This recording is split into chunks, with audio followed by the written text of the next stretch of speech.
¿Qué tal amigos? Espero que se encuentren muy bien. Bienvenidos a este video. En este video vamos a aprender los conceptos fundamentales en CSS. El curso está hecho para principiantes, sin embargo, si ustedes ya saben un poco de CSS, es posible que encuentren conceptos que no conocían. Ahora, el trabajo que estamos haciendo en este video se basa en el curso de HTML, en los archivos más bien que creamos en el curso de HTML. Por lo tanto, si no han visto este curso, bajen los archivos para tenerlos como referencia. Los recursos están en la descripción del video.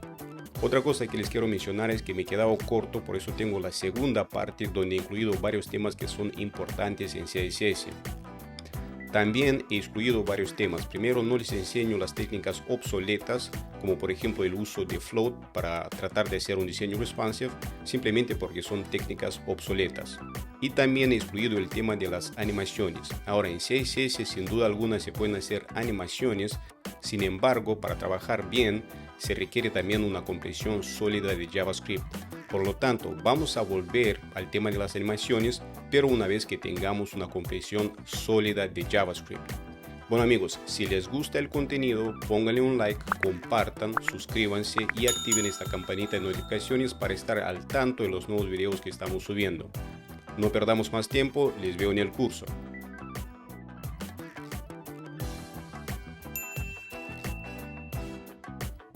Bueno amigos, veamos lo que vamos a aprender en este curso. Antes que todo vamos a aprender qué es exactamente CSS y también les voy a explicar qué es una regla CSS. Vamos a aprender también los selectores básicos y a lo largo del proyecto vamos a implementar los selectores avanzados más usados en CSS. Vamos a aprender los modelos principales como el Box Model, el Flexbox y también el CSS Grid. También vamos a implementar las propiedades más usadas como Font, Background, Width, Height, Display, Margin y obviamente también las unidades. Finalmente, vamos a aprender las Media Queries para poder implementar un diseño adaptable. Para este curso vamos a necesitar varias cosas. Un editor de código, pueden usar Visual Studio Code, yo voy a usar Sublime Text, otra opción es también usar Atom, en realidad cualquier editor de código. Es una cuestión de preferencia. Vamos a necesitar también un navegador, yo voy a usar Chrome o Firefox. Si no han visto la primera parte del curso, que era el curso de HTML, van a necesitar también los archivos iniciales, los pueden bajar de GitHub. Y el link está en la descripción del video. Otra cosa que es opcional es un sincronizador de archivos. Hay varias posibilidades acá. La opción más sencilla sería usar Live Server, que es una extensión disponible en Visual Studio Code. Y yo voy a usar Browser Sync, pero como les dije, esto es opcional. El CSS viene de Cascading Style Sheets, o sea, hojas de estilo en cascada. Como les expliqué en el video anterior, uno de los conceptos fundamentales en ingeniería de software es la separación de intereses. O sea, la estructura se implementa en los archivos HTML, la presentación se implementa a través de CSS y la lógica se implementa a través de JavaScript. Entonces, el CSS es un lenguaje de diseño que se usa para manejar la presentación de un documento estructurado. Para nosotros, este documento estructurado es el documento HTML. Ahora, el CSS se aplica a través de las reglas CSS, al igual que el HTML se escribe a través de las marcas. En algunos momentos les voy a explicar bien qué es una regla. El término cascading, o sea, en cascada, se refiere a la aplicación de las reglas en CSS y si hay un conflicto entre estas reglas, cómo se va a resolver ese conflicto. Bueno amigos, ahora les quiero mostrar dos páginas para que vean qué tanto se puede usar el CSS para cambiar la presentación de una página. Y a primera vista, tenemos dos páginas, están por cierto en CSS Zen Garden. A primera vista, pareciera que las dos páginas son completamente diferentes porque aparte de las diferencias obvias, como el color de la letra, el tamaño de la letra y el color del fondo, acá todo luce completamente diferente, que uno pensaría que hasta el HTML es diferente en estos dos ejemplos.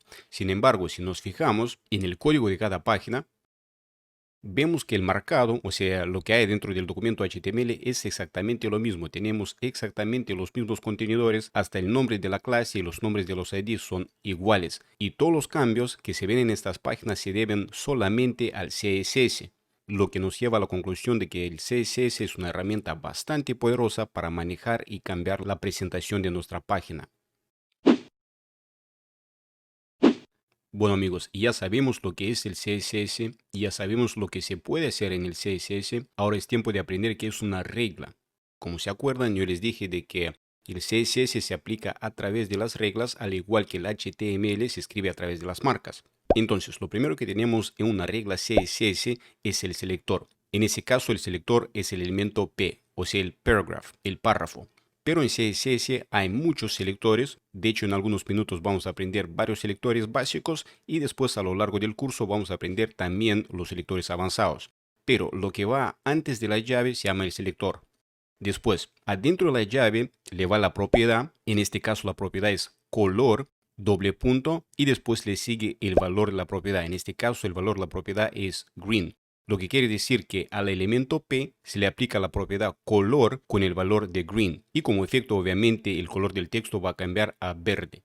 Todo este bloque, o sea, lo que va adentro de las llaves, incluyendo las llaves, se llama la declaración. Entonces, una regla CSS incluye el selector, lo que va antes de las llaves, y después la declaración con la propiedad y el valor. Eso es lo que es una regla CSS, el selector y la declaración. El CSS se puede implementar de tres formas: en línea, incrustado y también en un archivo externo. Empecemos primero con la implementación en línea. Como ejemplo vamos a usar el párrafo que tenemos acá en el archivo index.html que hemos armado en el curso de HTML, y adentro de la marca inicial P lo que vamos a hacer es incluir el atributo style, y como valor de ese atributo se coloca la propiedad CSS y su valor. Como ejemplo vamos a usar color porque ya lo hemos usado antes, y como valor le vamos a poner blue. Cerramos con punto y coma, vamos a guardar. Y ahora, como ven, el color del texto de este párrafo es azul. Esta implementación de CSS se llama en línea porque los estilos se le aplica al elemento HTML de forma directa.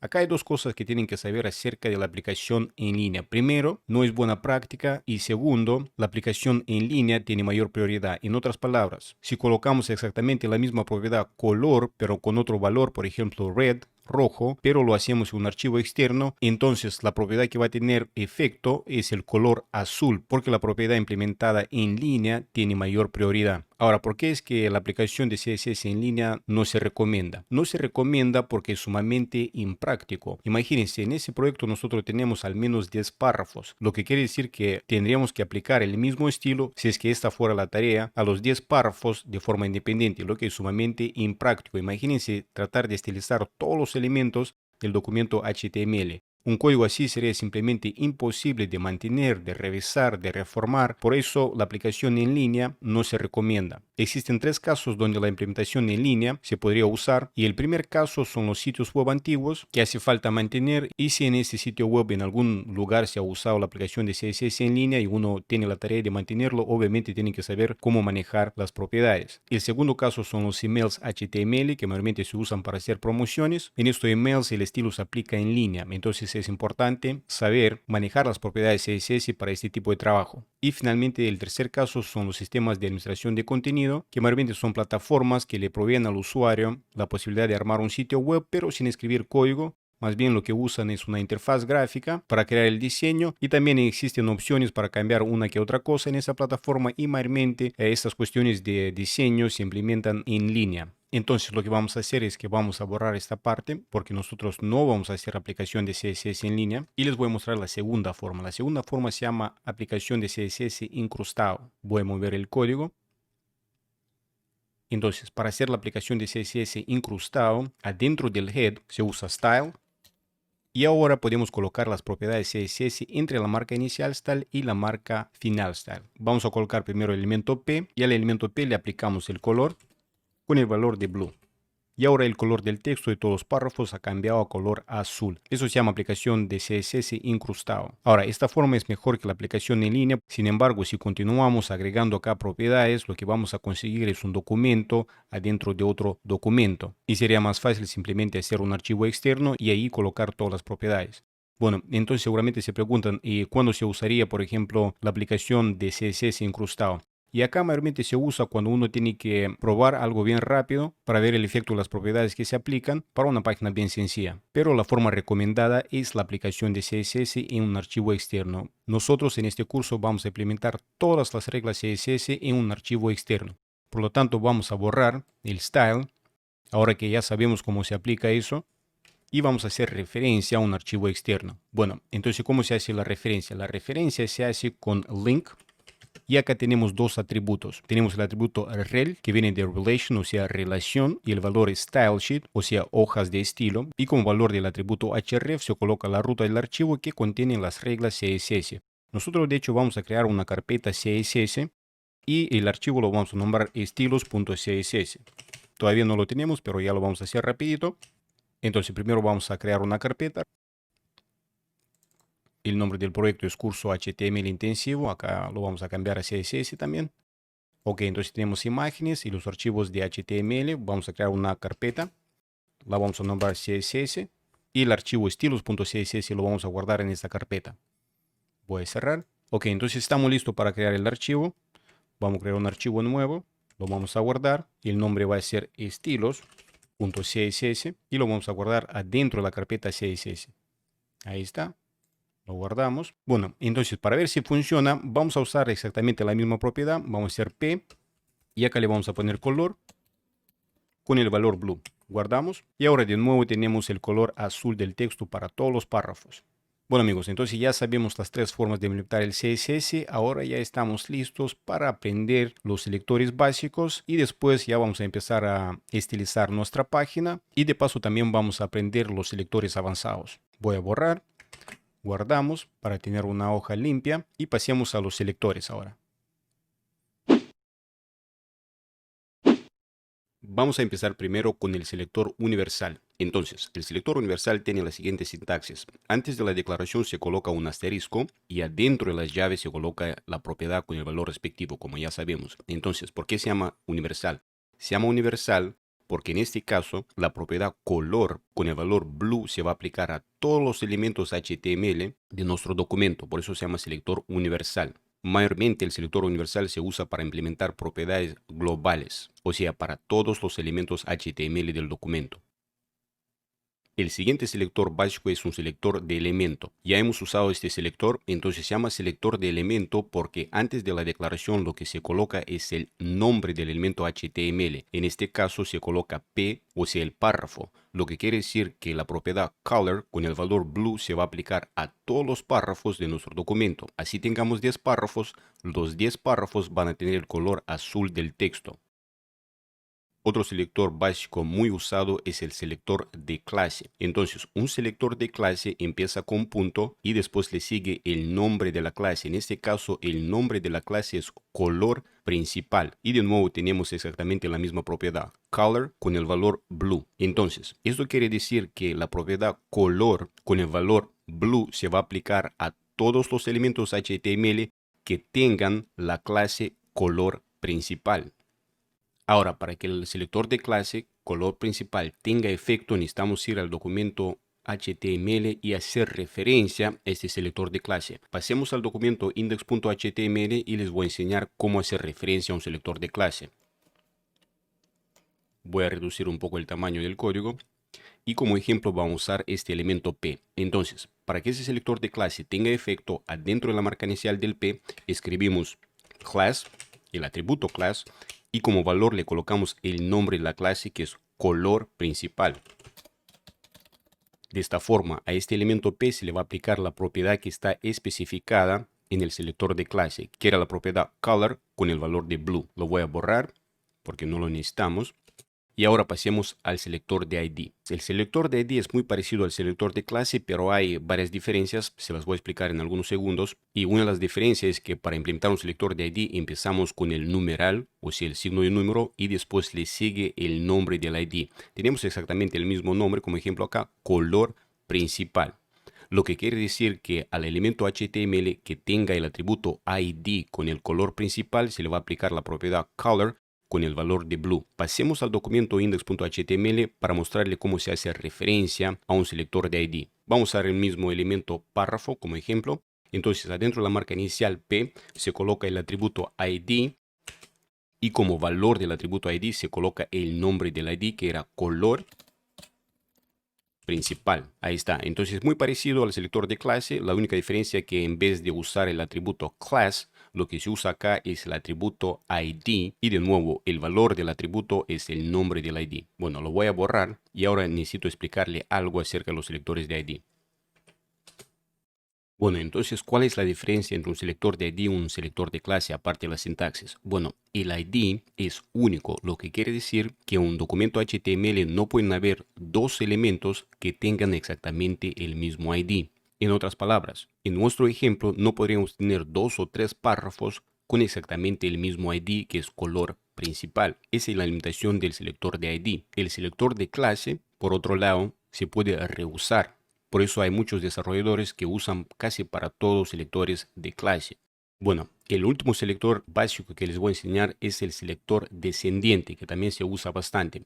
Entonces, en este caso tenemos un selector de clase color principal y después le sigue el elemento P, lo que quiere decir que la propiedad color con el valor blue se le va a aplicar al elemento P si es que el elemento P está dentro de un contenedor cuya clase es color principal. Acá también se podría usar otro elemento, por ejemplo, en vez de color principal se podría simplemente escribir div. Entonces, en este caso, el color azul del texto se le va a aplicar al elemento P si es que P está dentro del div, o sea, P es descendiente de div. Ahora, si separamos los dos elementos con una coma, eso quiere decir que el color azul del texto se va a aplicar al div y también al elemento P. Pero si no hay coma, entonces la propiedad color con el valor blue se aplica al P solamente si P está dentro de div. No se confundan. Eso se llama selector descendiente.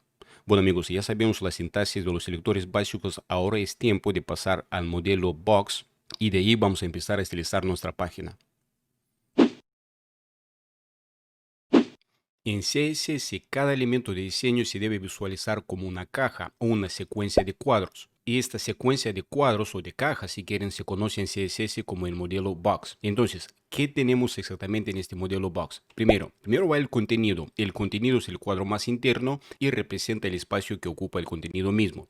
Después le sigue el padding. Padding literalmente quiere decir acolchado o relleno. Ese es el espacio que se coloca alrededor del contenido. Después del padding tenemos el borde. El borde es el espacio entre el relleno y el margen. Obviamente que el borde es opcional. Uno también podría especificar el borde como 0. El margen es el cuadro más grande que incluye los otros elementos y lo que hace es que agrega un área transparente alrededor del borde.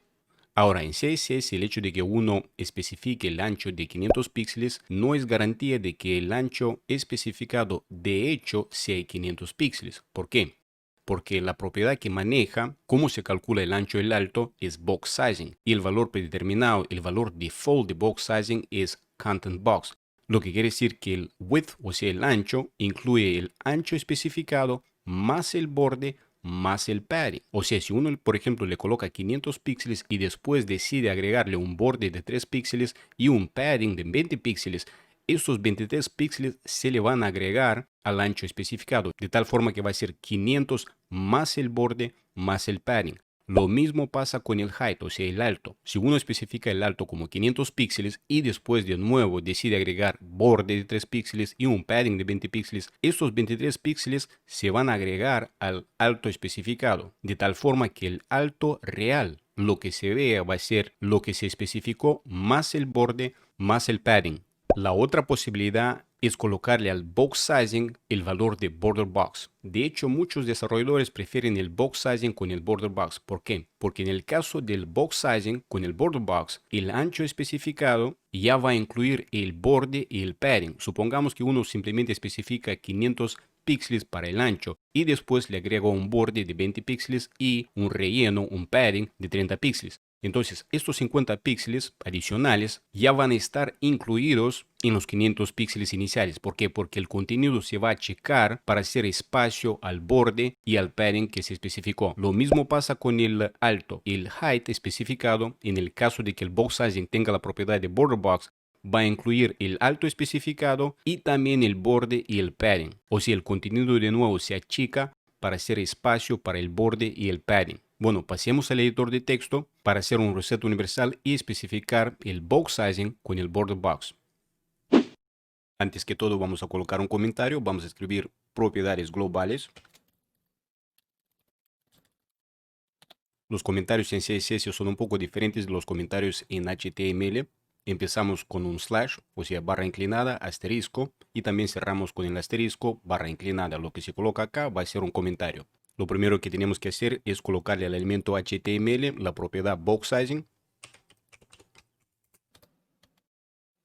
Y el valor de box sizing, como les he explicado antes, va a ser border box.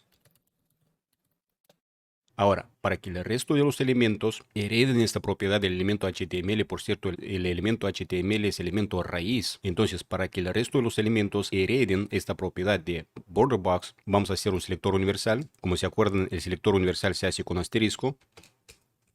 Y acá vamos a colocar la propiedad box sizing, pero el valor va a ser inherit. En otras palabras, los elementos van a heredar la propiedad box sizing con el valor de border box. De esta forma, el valor predeterminado del box sizing va a ser border box y así no tenemos que preocuparnos por el ancho y el alto, porque el ancho y el alto especificado va a incluir ya el padding y también el borde. Y al mismo tiempo tenemos la posibilidad de usar el box sizing con counted box si es que lo vamos a necesitar. Bueno, entonces si lo dejamos de esta forma, acá estamos excluyendo los pseudoelementos. Antes de colocar los pseudoelementos, les voy a explicar qué es exactamente un pseudoelemento. Voy a mover un poco el código para que se vea. Y ahora podemos aprender qué es exactamente un pseudoelemento. Para que entiendan qué es un pseudoelemento, vamos a usar la misma propiedad que hemos usado antes. Vamos a hacer un selector de elemento P. Y acá le vamos a poner color, blue. Ok, entonces este es un selector de elemento. Tenemos P y al elemento P se le va a aplicar la propiedad color con el valor blue.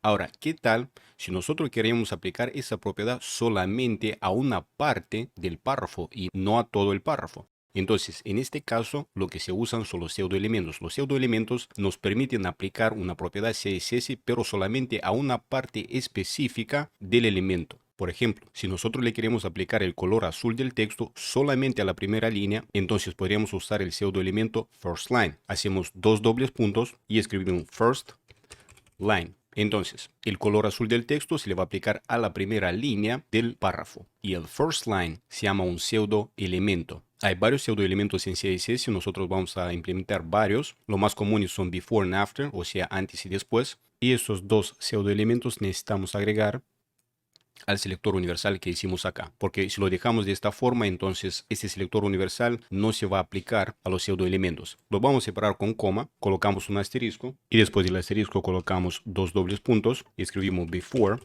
o sea, después. Y también vamos a incluir el pseudoelemento after. Voy a borrar este ejemplo porque ya sabemos lo que es un pseudoelemento. Y ahora vamos a tener el box sizing con el valor predeterminado de border box, incluyendo los pseudoelementos before y after. Before, por cierto, se usa para colocar contenido antes de un elemento, y after, y el pseudoelemento after, se usa para colocar contenido después de un elemento.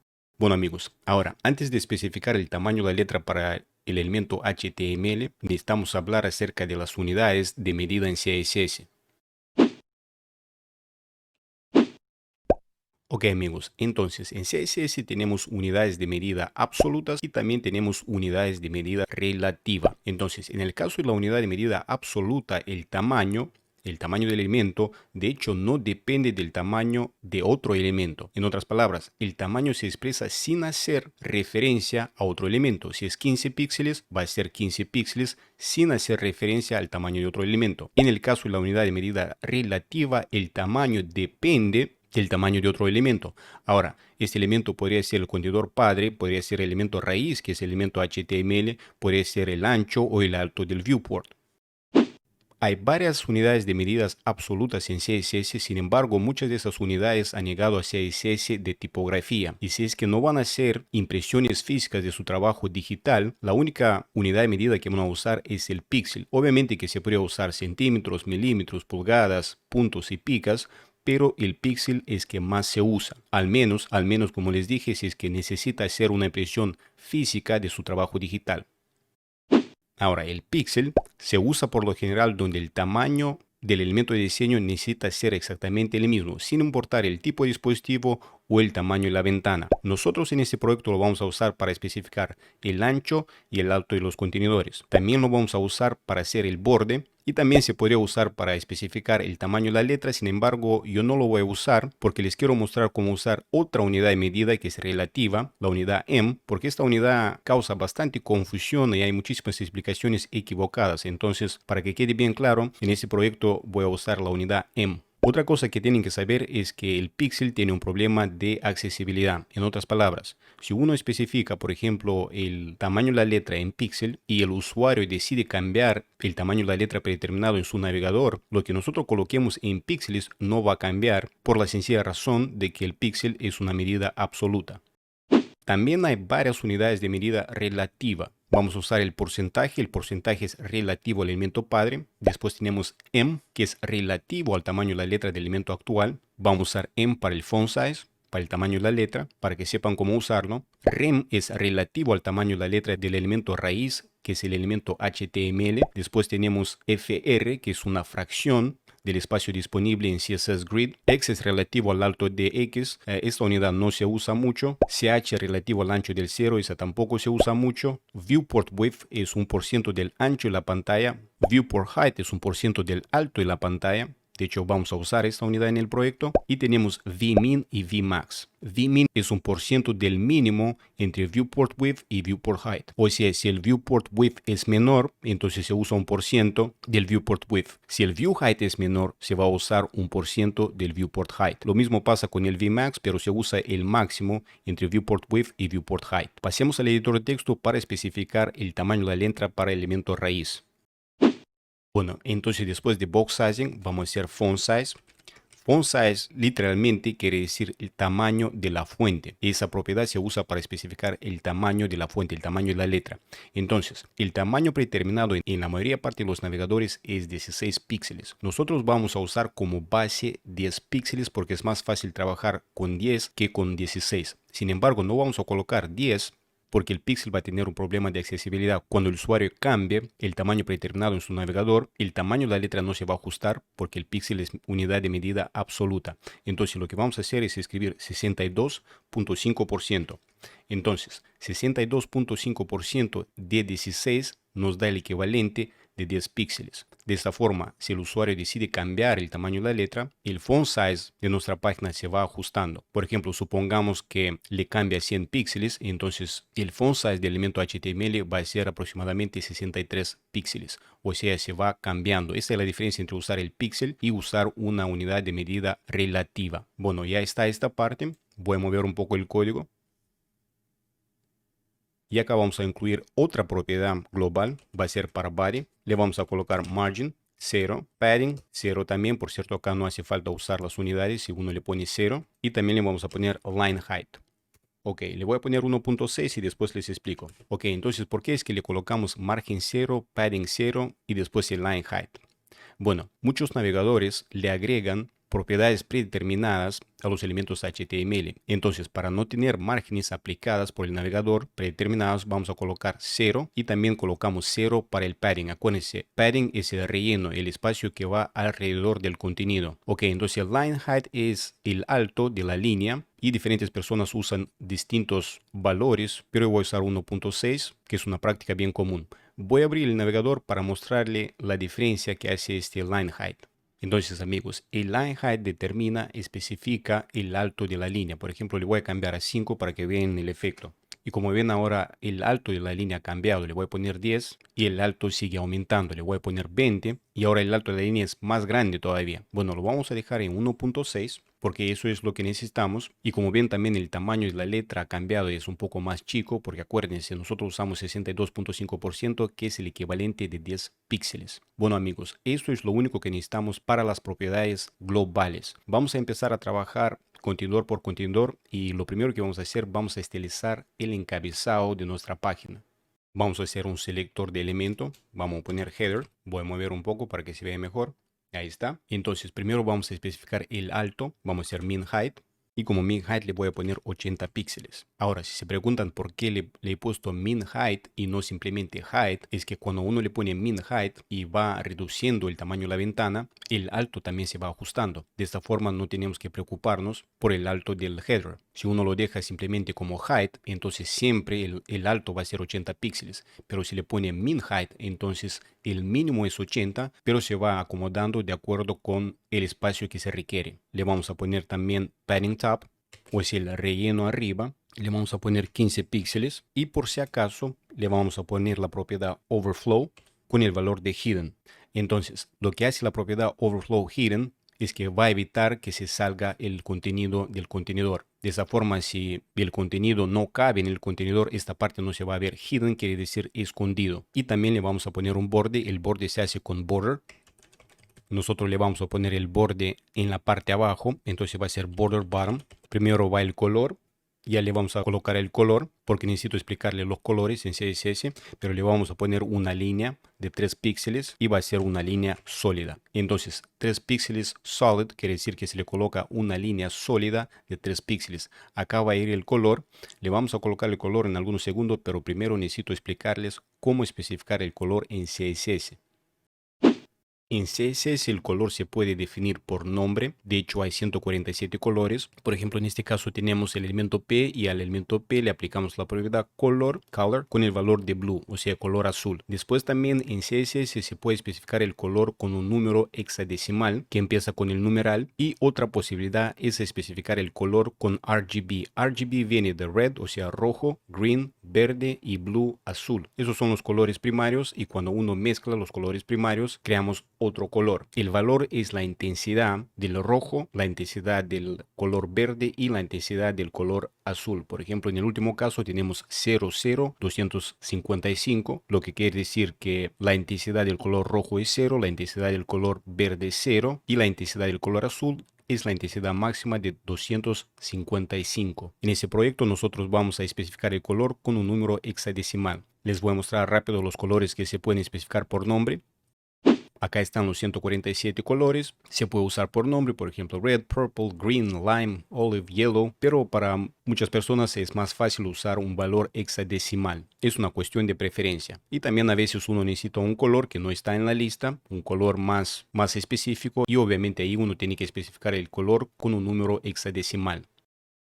Bueno amigos, ya sabemos cómo especificar el color. Yo voy a usar un valor hexadecimal. El color es un color bronce y el valor es B79055A. Vamos a guardar rápido. Y ahora tenemos ese color bronce. Si se pregunta cómo es que sé que el color bronce tiene este valor hexadecimal, en todos los programas de diseño se puede ver el color con el valor hexadecimal, o si no, uno también podría especificar el color por nombre. Bueno, entonces acá otra cosa que falta es ponerle el color del fondo para el encabezado de la página. El color del fondo se hace con background color, o sea, el color del fondo. Por cierto, la sintaxis de CSS es muy intuitiva. Si saben un poco de inglés, es súper fácil, porque mayormente la propiedad indica lo que se va a hacer. Bueno, entonces acá voy a usar una versión del color negro. El valor es 212121. Vamos a guardar. Y ahora se ve la letra que antes no se veían. Inti Studio Web. Bueno amigos, vamos a colocar acá un pequeño comentario. Y ahora podemos alinear el logo y los enlaces que están adentro de una lista no ordenada. Voy a reducir un poco el tamaño de la letra para que se vea todo. Ahí creo que está bien. Lo voy a mover un poquito. Y ahora estamos listos para alinear. Para alinear el menú lo que vamos a usar es el Flexbox. Obviamente que hay otras técnicas. Por ejemplo, se podría usar la propiedad float. Pero esas técnicas ya son técnicas obsoletas. En el CSS moderno hay mejores opciones. Para alinear se usa Flexbox. Y para crear layouts complejos se usa el CSS Grid. Veamos primero lo que es el Flexbox. El Flexbox viene de Flexible Box Model, que se conoce en CSS como Flexbox. Y lo que es el Flexbox es un modelo de diseño que se usa para crear layouts unidimensionales. Ahora, si no saben lo que es un modelo de diseño es un algoritmo que determina el tamaño y la posición de los contenedores en base a la relación con el contenedor padre y los contenedores hijos. Varias veces en este curso yo he mencionado la idea de que uno debe visualizar cada elemento de diseño como una caja. Entonces, la caja principal es el contenedor padre. lo que va adentro de la caja principal son los contenedores hijos. Ahora, el Flexbox es un modelo unidimensional, lo que quiere decir que uno puede trabajar al nivel de fila o al nivel de columna. Y el Flexbox no se usa para crear layouts bidimensionales, para eso se usa el CSS Grid, que también vamos a aprender en este curso. Pero para alinear al nivel de fila o a nivel de columna se usa el Flexbox.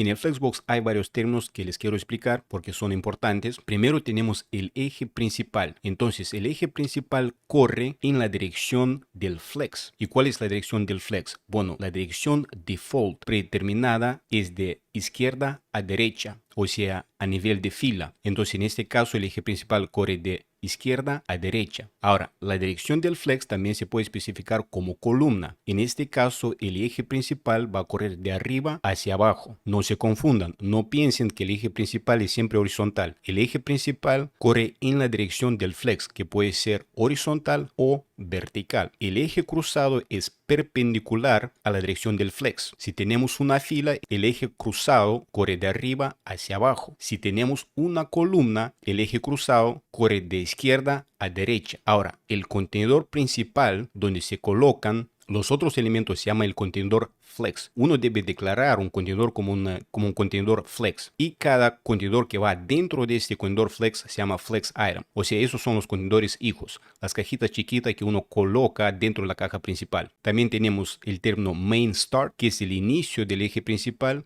Y main end, que es el final del eje principal. Y también el cross start se refiere al inicio del eje cruzado. Y cross end se refiere al final del eje cruzado. Bueno amigos, pasemos al editor de texto para usar el Flexbox para alinear el menú. Para hacer un contenedor flex, primero vamos a implementar un selector de clase. Lo vamos a nombrar contenedor flex 1 porque vamos a tener varios. Y antes que todo necesitamos hacer referencia a ese selector de clase en el documento index.html. Pasemos a index.html. El menú lo tenemos en el nav. Vamos a hacer acá class y pegamos el selector de clase.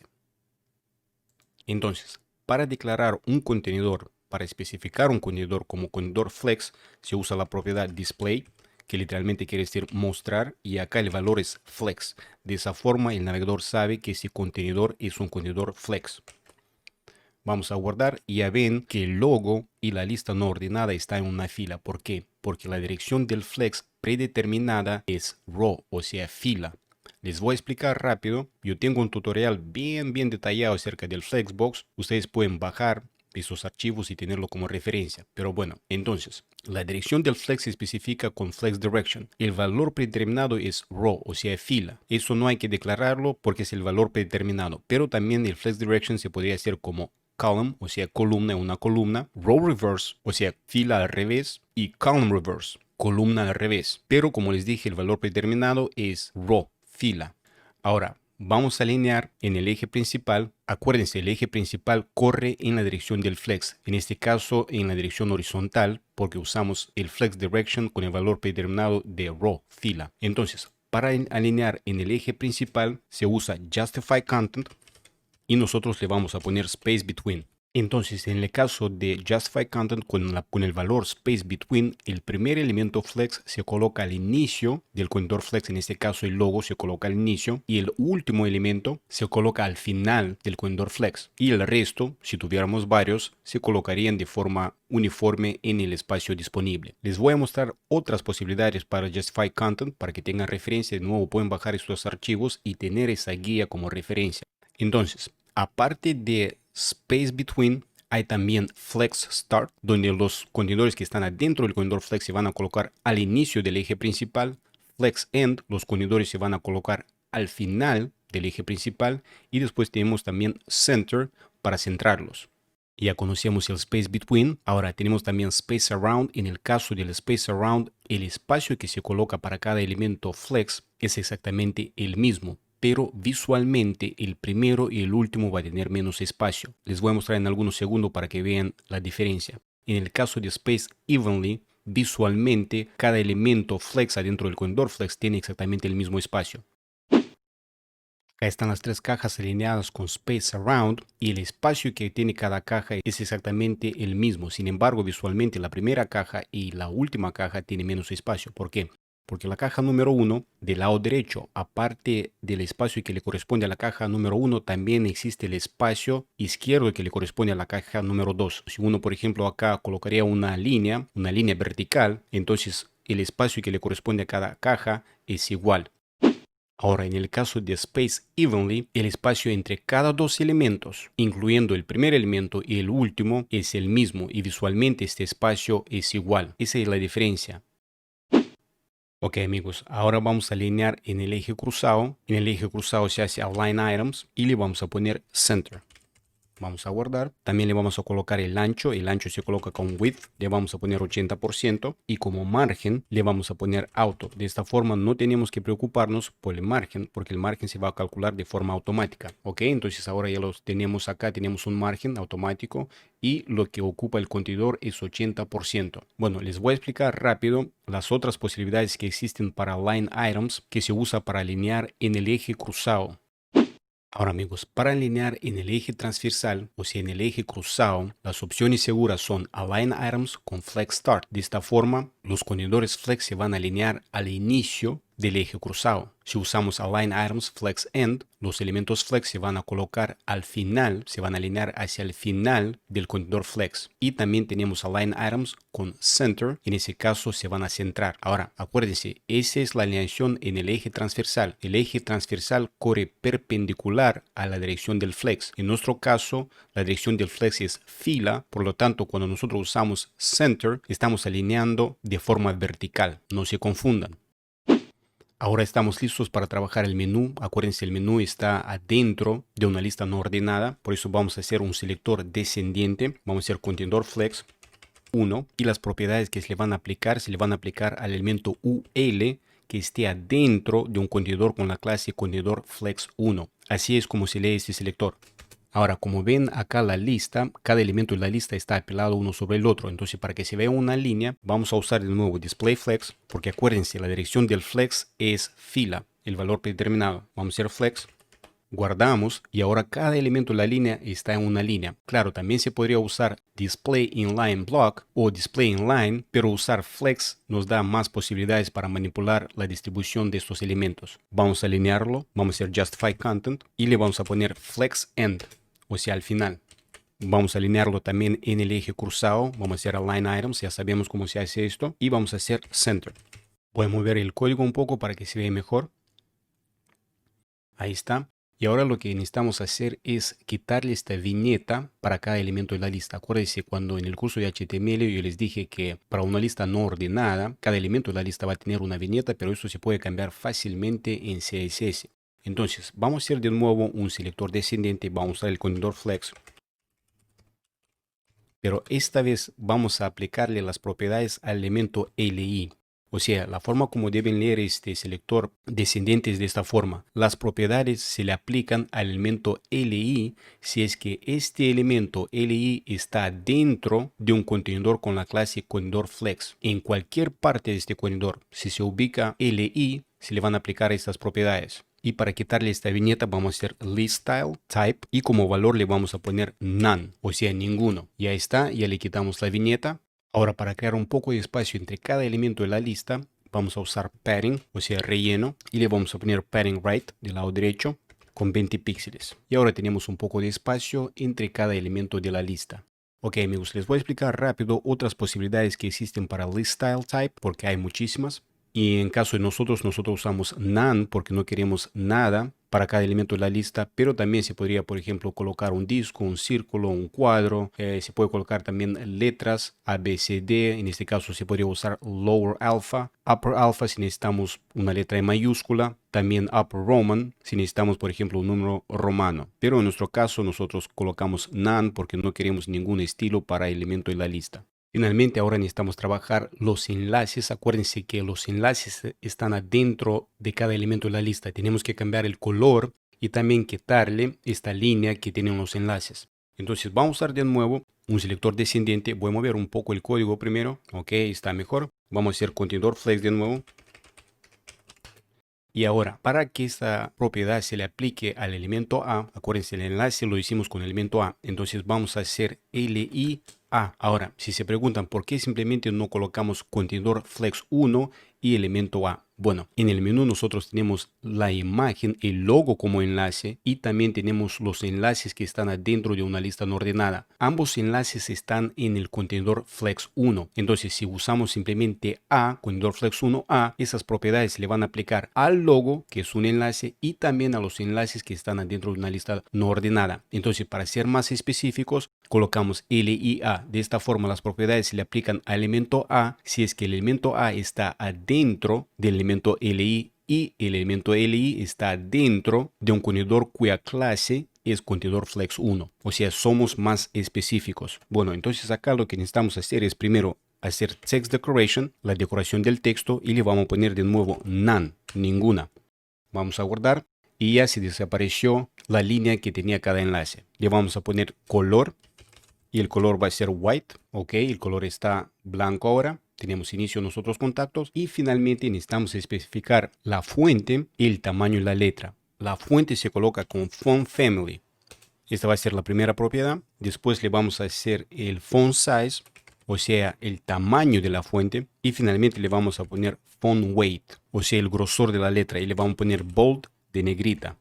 Ok, amigos, entonces hay varias fuentes que se consideran fuentes seguras para la web. Tenemos fuentes de tipo serif y fuentes de tipo sans serif. Les voy a explicar en algunos segundos la diferencia entre serif y sans serif. Ahora, nosotros vamos a usar Arial, Helvetica y sans serif. Y también vamos a usar Palatino, Georgia y serif. Ahora, una cosa importante. Si es que el nombre de la fuente tiene dos palabras, como en este caso tenemos, por ejemplo, Palatino Linotype, entonces el nombre de la fuente hay que incluirlo entre comillas. No se olviden de esto. Entonces, como font family le vamos a poner Helvetica, Arial y sans serif. Voy a reducir un poco el tamaño de la letra para que se vea. Entonces, ¿qué pasa? Si el usuario no tiene Helvetica, se va a usar Arial. Si el usuario no tiene Arial, se le va a aplicar sans serif. Por eso se colocan varias fuentes. Les voy a explicar rapidito la diferencia entre serif y sans serif. Entonces, amigos, la diferencia entre serif y sans serif es que en el caso de serif, las letras tienen una pequeña terminación como un pequeño adorno que no existe en las letras de tipo sans serif. Sans serif también a veces le dicen sin gracias o letras de palo seco. Pero esa es la diferencia principal entre sans serif, no hay ningún adorno, y serif con un pequeño adorno. Ok, amigos, ahora ya estamos listos para colocarle el font size, o sea, el tamaño de la fuente. Bueno, yo les dije que en este proyecto vamos a usar la unidad M, que es una unidad relativa. Le voy a colocar acá 1.5 M, que es el equivalente de 15 píxeles. Acuérdense, nosotros usamos como base 10 píxeles. Ahora, acá hay dos casos. Le voy a quitar primero 1.5 M y le voy a poner 15 píxeles para explicarle bien qué pasa acá. Entonces, si por ejemplo, uno declara de forma explícita el tamaño de la letra, como en este caso font size con 15 píxeles, y después usamos por ejemplo padding, o sea relleno, y le vamos a poner simplemente padding right y usamos 2M. 2M quiere decir 2 veces del tamaño de la letra del elemento actual, o sea el tamaño explícito es 15 píxeles, 2M es 2 veces del tamaño actual, que sería el equivalente de 30 píxeles. Ahora, si uno no especifica de forma explícita el font size, la base para M sigue siendo el font size del elemento actual. Sin embargo, el font size, en este caso, se hereda de los ancestros. Por ejemplo, el elemento A está dentro del contenedor flex, o sea, está dentro del nav. Si nosotros al nav le colocamos el font size en píxeles, por ejemplo, 10 píxeles, entonces la base para el font size va a ser 10 píxeles, porque el elemento A va a heredar los 10 píxeles del nav. En este caso, nosotros no tenemos nada para el nav y el font size que se hereda es el font size del elemento raíz HTML, que es 10 píxeles. Entonces, al ponerle 1.5 M, nosotros conseguimos el equivalente de 15 píxeles. No se confundan. Si uno especifica de forma explícita el font size y después usa M, por ejemplo, para padding, entonces lo que uno colocó como font size, esta va a ser la base. Si el font size no se especifica de forma explícita, entonces el font size se hereda de los ancestros. Y el M, la unidad M, se va a basar en este font size heredado. Hay un problema también con el font size cuando se usa M. Les voy a explicar más adelante cuando lleguemos a este punto, pero por el momento lo vamos a dejar así, 1.5 M, que es el equivalente de 15 píxeles. Ahora, si se preguntan por qué es que usamos M y no usamos píxeles, es porque el M es relativo y se va a ajustar si es que la base de M cambia también. De esa forma evitamos los problemas de accesibilidad que aparecen cuando se usa el pixel. Como les dije, para font size el uso de píxeles se está reemplazando por el em y rem, que les voy a explicar más adelante. Ahora, estas tres propiedades, font family, font size y font weight, se pueden combinar. Les voy a mostrar rápido cómo se hace eso. Simplemente escribimos font y después hacemos bold para negrita. Le vamos a poner también el tamaño. De hecho, creo que le voy a poner 1.7 em, que está un poco chiquito. Y después escribimos la fuente. Tenemos Helvetica, Arial y sans serif. Voy a reducir un poco el código. Ahí está. Entonces, esta es una forma abreviada de escribir exactamente lo mismo. Voy a borrar esta parte porque ya no la necesitamos. Y ahora tenemos un código que es más compacto. Bueno, amigos, pasemos ahora al banner. Vamos a hacer un comentario. Y para el banner lo que voy a hacer, en vez de hacer un selector de clase, voy a hacer un selector de ID. Lo vamos a nombrar banner. Como se acuerdan, el selector de ID empieza con el numeral. Por lo general yo siempre hago selectores de clase, pero les voy a mostrar también cómo hacer un selector de ID. Acuérdense, el selector de ID es único, pero el banner no se repite en ninguna otra página, por lo tanto acá se puede hacer un selector de ID. Bueno, antes que todo vamos a hacer referencia a ese selector de ID. Lo voy a copiar, vamos a index.html. Vamos a buscar el banner. Acá está. Y adentro hacemos ID y le colocamos banner. Vamos a guardar. Y ahora adentro podemos especificar las propiedades que se le va a aplicar al banner. Ok, entonces le vamos a poner primero el alto mínimo. Vamos a hacer min height y le voy a poner 500 píxeles. Ahora si se preguntan por qué es que le pongo min height 500 píxeles y le pongo min height para que se vaya ajustando si es que hay más contenido dentro de ese contenedor. Ok, después de min height entonces le hacemos text align y le vamos a poner center para centrar todo. También le vamos a poner font family. Vamos a usar exactamente la misma fuente, así que simplemente voy a copiar esta parte para que sea más rápido. Le pegamos acá y ahora necesitamos colocar la imagen como fondo. Entonces la imagen se puede colocar como fondo con background y después le escribimos URL, o sea URL, y adentro, entre comillas, se coloca donde se ubica la imagen que vamos a colocar como fondo. En mi caso, la imagen está en la carpeta image y el nombre es banner oscuro.png y ahora tenemos el banner acá como fondo. Bueno, si se preguntan por qué es que acá se coloca dos puntos y después el slash, lo que pasa es que la imagen, la carpeta image, está a un nivel más arriba en el directorio. Le voy a mostrar rapidito para que vean lo que pasa acá. Entonces nosotros estamos en el archivo estilos.css y la imagen está dentro de la carpeta image. O sea, la carpeta image está a un nivel más arriba del archivo actual. Por eso se coloca dos puntos slash quiere decir un nivel más arriba del archivo actual. Ok, ahora necesitamos manipular el título adentro del banner, así que vamos a usar un selector descendente. Vamos a hacer banner de nuevo y acá le vamos a poner H1 porque el título es un H1 y lo primero que necesitamos es el font size. Vamos a hacerle font size, le vamos a poner 4.5 em, o sea el equivalente de 45 píxeles. Ok, ya está un poco más grande. Ok, después de font size le vamos a poner el color del texto. Como se acuerdan, el color se hace con color. Le vamos a poner white. Ok, también le vamos a cambiar el grosor de la letra. Vamos a escribir font weight y le vamos a poner normal. Ok, está un poquito más delgadita la letra. Le vamos a poner un margen. Vamos a hacerle margen top y le vamos a poner 0. Ok, ya le quitamos el margen. Vamos a hacer margin bottom. Le vamos a poner nada más 10 píxeles. Ok, y acá también entre el título y el borde le vamos a agregar padding, o sea relleno, el espacio alrededor del contenido para que no esté tan pegado a esa línea. Vamos a hacerle padding y creo que 80 píxeles va a estar bien. Ok, está a 80 píxeles. Ahora tenemos un poco de espacio de 80 píxeles. Voy a mover un poco el código. Y por cierto, les voy a mostrar después cómo combinar margin top, margin bottom, margin left y margin right. Esas propiedades también se pueden combinar para tener un código más compacto. Bueno, entonces acá la letra está muy gruesa y lo que podemos hacer es usar la propiedad que se llama transform. Transform se usa para girar o para escalar. Vamos a hacer transform. Le vamos a hacer escalar, o sea, scale. También se puede hacer scale en 3D, en el eje horizontal y eje vertical. Nosotros vamos a dejar lo mismo en el eje horizontal, así que le vamos a poner 1.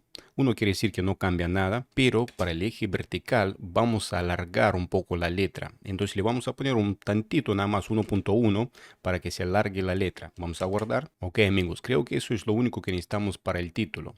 Ahora necesitamos cambiar también un poco los espacios alrededor del div. Acuérdense que somos expertos en desarrollo web. El título, el párrafo está dentro de un div y este div está dentro de una sección. Si se acuerdan en la parte de HTML, yo les expliqué por qué es que colocamos el H1 y el párrafo adentro del div. De esta forma podemos estilizar más fácil. La sección tiene la imagen como fondo y ahora podemos estilizar también el div donde está el título y el párrafo. Voy a mover un poco el código para que se vea mejor.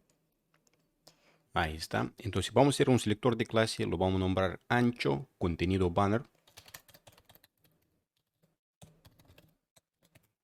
Vamos a hacer referencia a ese selector de clase. Y lo vamos a colocar donde está el div. O sea, el espacio se le va a colocar al div. Vamos a hacer class. Y acá pegamos el selector de clase. Ok, y ahora podemos especificar las propiedades. Bueno, entonces, ¿qué queremos acá? Queremos un ancho. Le vamos a hacer width 90%. Y el margen, para no complicarnos la vida, lo vamos a tener como auto. Ok, entonces acá tenemos espacio 90% y el margen se calcula de forma automática. Y otra cosa que vamos a hacer, le vamos a poner nuevo overflow y le vamos a poner hidden por si acaso. De esta forma se evita que si el contenido se sale del contenedor, no se ve, se esconde. Hidden quiere decir escondido. Ok, amigos, ahora necesitamos estilizar el párrafo que está dentro del div. Vamos a usar el mismo selector de clase ancho contenido banner. Y esas propiedades le van a aplicar al elemento P. Y acá lo que vamos a hacer es lo siguiente. Vamos a poner el color. Va a ser color blanco. Ok, el color ya es blanco. Y también le vamos a cambiar el tamaño de la letra. Vamos a hacerle font size. Y le vamos a poner 1.6 em. O sea, el equivalente de 6 píxeles. Ok, está un poquito más grande ahora. Y por el momento es lo único que necesitamos en el banner. Ok, la siguiente sección entonces es la sección de la cuota. Vamos a hacer un comentario. Voy a mover el código para que se vea mejor. Bueno, de nuevo vamos a hacer un selector de clase, lo vamos a nombrar simplemente cuota. Y lo primero que vamos a cambiar es el color del fondo. Vamos a hacer background. Y el color va a ser la versión del color negro, que era numeral 21, 21, 21. Vamos a hacer ahora referencia a ese selector de clase, porque si no, eso no tiene efecto. Vamos a index.html. Acá está la sección con la cuota. Vamos a hacer class y le pegamos acá el selector de clase. Y ahora ya el color del fondo es negro. Ok, otra cosa que necesitamos es el alto. Vamos a hacer height. Vamos a ponerle 120 píxeles. Ok, ya tenemos el alto. Vamos a hacer también un relleno. Y vamos a tener el relleno arriba, abajo, derecho, izquierdo. El mismo, así que simplemente hacemos padding. Le ponemos 10 píxeles. Ok, amigos, también le vamos a cambiar el color. Vamos a tener color. Vamos a hacer color white. Ok, ya le cambiamos el color. Vamos a inclinar la letra, así que vamos a hacer font style. Y el valor va a ser italic. Italic quiere decir letra inclinada. Ok, ya la tenemos inclinada. Y le vamos a colocar también la fuente. Vamos a hacer font family. Y acá vamos a usar Palatino, Georgia y Serif. Bueno, ahora para alinear y para no complicarnos la vida, vamos a hacer display flex para que esto sea un contenedor flex. Y ahora podemos usar las propiedades del flex. Vamos a hacer align items con center. Como se acuerdan, align items se usa para alinear en el eje cruzado. Después vamos a usar justify content, también centrado. Justify content se usa para alinear en el eje principal. En ese caso, la dirección del flex es fila. Y por el momento es lo único que necesitamos. Bueno, entonces si lo dejamos así, el span que contiene la expresión quieres recibir una cuota hoy mismo y también contáctanos, que es un enlace, no se van a apilar uno sobre el otro cuando no hay espacio. Entonces, para que los elementos flex, los elementos que estén adentro del contenedor flex se apilen cuando no hay espacio, hay una propiedad que se llama flex wrap y el valor tiene que ser wrap. Wrap literalmente quiere decir envolver. Bueno amigos, esto creo que es lo único que necesitamos por el momento. Ahora necesitamos estilizar el span. Quieres recibir una cuota, está dentro del span y también el enlace. Voy a mover el código para que se vea mejor. Ok, entonces acá vamos a usar el mismo selector de clase. Es cuota. Pero esta vez vamos a aplicar las propiedades al elemento span. O sea, estamos usando un selector descendiente. Se aplica al span si es que span está dentro de un contenedor que tiene la clase cuota. Ok, acá no necesitamos mucho. Necesitamos primero cambiar el font size, o sea, el tamaño de la letra. Y como tamaño le voy a poner 2.0 M, que sería el equivalente de 20 píxeles. Ok, ya está un poco más grande ahora. Y finalmente también acá está muy pegado y le vamos a colocar padding right, o sea, relleno del lado derecho. Y le vamos a poner unos 20 píxeles. Vamos a hacer padding right con 20 píxeles. Ok, y ahora tenemos ya un poco de separación entre el span y el enlace. Bueno, ahora falta el enlace. El enlace lo vamos a estilizar como si fuera un botón, así que no vamos a usar el selector de clase cuota, pero esta vez las propiedades se le van a aplicar al elemento A. Antes que todo le vamos a quitar la decoración de los enlaces, eso se hace con text decoration, y le vamos a poner nuevo none porque no queremos nada de esto. Ok, ya le quitamos la línea. Vamos a ponerle font family y vamos a usar el mismo font family que antes, no el palatino. El palatino va a ser para el span nada más. Vamos a usar Helvetica, Arial y Sans Serif. Lo voy a pegar acá para que sea más rápido. Ok, ya tenemos esta parte. Le vamos a cambiar también el color. Nosotros usamos el color white. Ok, ya tenemos el color. El tamaño lo hacemos con font size, como ustedes ya saben bien. Y le vamos a poner 1.6 M, que sería el equivalente de 6 píxeles. Acuérdense, nosotros usamos como base 10. Le vamos a cambiar también el fondo. Vamos a hacer background color. Y vamos a usar el color bronce, que era B7905A. Ok, ya tenemos el color bronce, contáctanos. Bueno, ahora queremos redondear un poquito las esquinas. Para redondear las esquinas se usa border radius, o sea, el radio del borde, y le vamos a poner 16 píxeles. Ok, ya están redondeadas las esquinas, pero acá falta un poco de espacio entre el contenido y el borde, así que le vamos a colocar padding. Y el padding va a ser 5 píxeles, 12, 5 píxeles y 12 píxeles. Acuérdense, el padding se puede especificar de forma individual, por ejemplo, padding top, padding bottom, left and right. En ese caso combinamos todo. El orden es el siguiente. Primero va top, o sea, arriba. Después va right, derecha, bottom, abajo. Y finalmente left, izquierda. De esta forma no hace falta escribirlo de forma individual. Bueno amigos, eso es lo único que necesitamos para la sección de la cuota. Ok amigos, antes de pasar a la sección de servicios les quiero explicar un concepto muy importante. Si se acuerdan, en el curso de HTML yo les dije de que el span y el enlace es un elemento de línea. Ahora, es importante saber que la propiedad width, de hecho nosotros usamos varias veces la propiedad width, o sea, el ancho, y también height, que es el alto. Entonces, estas dos propiedades, width y height, no se aplican a elementos de línea. Por ejemplo, acá tenemos el span, y si le voy a poner un comentario a display flex para que eso no tenga efecto, voy a guardar rápido. Y supongamos que para el span yo quiero usar height, le voy a poner height y le pongo 500 píxeles. Guardo, y como ven no tiene ningún efecto porque la propiedad height, al igual que la propiedad width, no se aplica a elementos de línea. Ahora, si es que tienen un elemento de línea y quieren aplicar estas propiedades, lo que se puede usar es esto. Se puede usar la propiedad display, pero acá como valor es block. De esta forma, cuando se usa display block, el elemento se va a mostrar como si fuera un elemento de bloque, y lo más importante, a ese elemento que ahora se muestra como elemento de bloque se le pueden aplicar las propiedades de un elemento de bloque. De igual forma, si uno tiene, por ejemplo, un elemento de bloque, supongamos que uno tiene un div o un párrafo, para que este elemento se muestre como elemento de línea, se usa display inline. De esa forma el elemento se va a mostrar como un elemento de línea con las propiedades que se le pueden aplicar a los elementos de línea. Ahora, si uno quiere mostrar un elemento de bloque como elemento de línea, pero manteniendo las propiedades de un elemento de bloque, se usa inline block. Entonces, de esta forma uno puede aplicar las propiedades que se le aplican a los elementos de bloque, pero el elemento se va a mostrar como elemento de línea. Ok, vamos a borrar el height y el display inline block porque no necesitamos esto. Y le vamos a quitar este comentario que dice display flex. Y lo único que hace falta acá es la sección de servicios. Voy a mover el código para que se vea. Voy a hacer un comentario. Y ahora podemos estilizar la sección de servicios. Vamos a hacer un selector de clase, lo vamos a nombrar contenedor flex, pero este va a ser el segundo. Vamos a hacer referencia a ese selector de clase. Vamos a index.html, buscamos la sección de servicio, acá está. Entonces acá le colocamos class y el nombre de la clase va a ser contenedor flex2. Ok, entonces ahora ya podemos colocar las propiedades. Vamos a colocar display flex. Y de nuevo les estoy mostrando cómo se usa el Flexbox, porque Flexbox es sumamente útil para alinear cosas en una sola dimensión y de esa forma uno no tiene que complicarse la vida.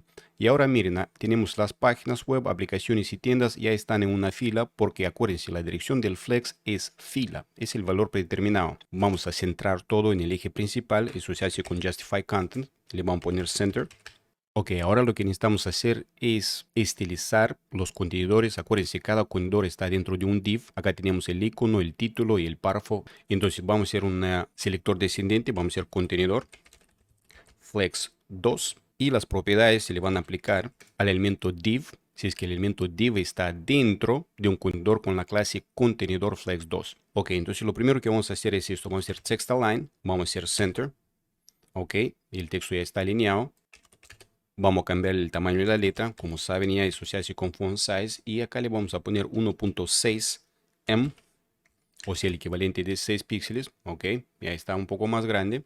Vamos a hacer el font family también. Vamos a usar el mismo, la misma fuente. Vamos a hacer Helvética. Arial y sans serif. Ok, ya tenemos esta parte. Le vamos a poner un poco de relleno. Vamos a hacerle padding. Le vamos a poner 20 píxeles. Ok, ya tenemos 20 píxeles alrededor. Y para que no estén tan pegados, también le vamos a poner margin con 10 píxeles. Ok, amigos, ya tenemos entonces la sección de servicios alineada. Tenemos los tres contenedores. El texto está centrado. Tenemos un poco de acolchado, un poco de relleno. Y también le colocamos un margen. Ahora, lo único que falta para esta página es el pie de la página. Acá no vamos a hacer un selector de clase. Voy a mover un poco el código. Simplemente vamos a hacer footer. Vamos a alinear primero el texto con text align. Ok, ya está alineado. Le vamos a hacer font size. Acá le vamos a poner 1.7 em para que sea un poquito más grande. Ahí está un poquito más grande. Le vamos a poner un borde. Vamos a hacer border top. O sea, el borde va a ser arriba. Y el color vamos a usar el mismo color, el color bronce, que era B7905A. El grosor va a ser 3 píxeles y va a ser una línea sólida. Ok, ya está. Entonces tenemos el borde. Bueno, está muy chiquito, así que vamos a ponerle min height. Y creo que con 80 píxeles vamos a estar bien. Ok, ya tenemos al menos 80 píxeles acá. Bueno, el texto Inti Studio Web está muy pegado. Así que lo que podemos hacer, amigos, ponerle padding top. O sea, relleno, pero arriba nada más. 25 píxeles, creo que va a estar bien. Ok, ahí está. Entonces tenemos 25 píxeles. Ok, amigos, eso es lo único que necesitamos para la primera página. Acá faltan varias cosas, pero esas propiedades las vamos a implementar con Media Queries. O sea, Media Queries se va a usar para cambiar un poco la distribución cuando cambie el tamaño de la ventana. Pero por el momento lo vamos a dejar así. Ya está todo alineado, tenemos los colores, cambiamos también la fuente. Y en la segunda parte del curso lo que vamos a hacer es terminar de estilizar las últimas dos páginas de nuestro sitio web. Vamos a aprender también el modelo CSS Grid. Vamos a hablar acerca de la resolución de conflictos en CSS y vamos a tocar otros temas importantes para que tengan una comprensión bien sólida en el CSS. Bueno, amigos, les dejo aquí. Si les gustó y ayudó el contenido, pónganle un like, compartan, suscríbanse y activen la campanita de notificaciones para estar al tanto de los nuevos videos que estamos subiendo. Si les interesa el curso completo de HTML y CSS, pueden chequearlo en nuestra página emplenos.com. Yo les dejo aquí, cuídense y les veo en el próximo video. Chao, chao.